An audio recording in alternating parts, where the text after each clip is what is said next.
پس اینجوری کن.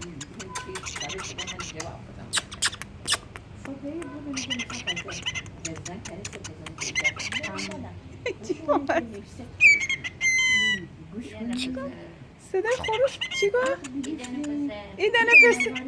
یه دونه پسر قند اصل بگو یه دونه نه یه دونه پسر دارم من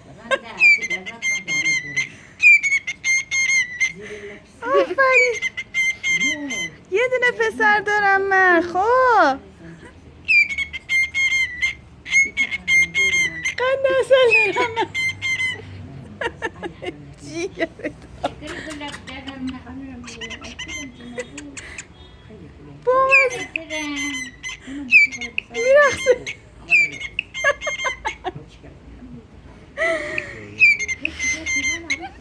یه دونه پسر دارم من کیک بخور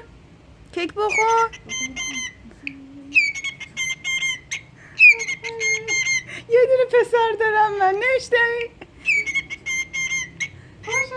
دار میرخصی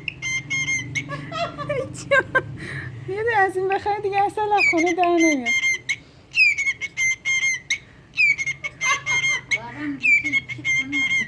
وای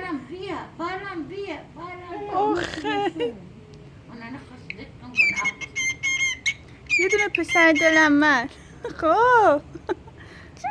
نازش بدم بذار برقص حالا آهنگم میزنه دین دین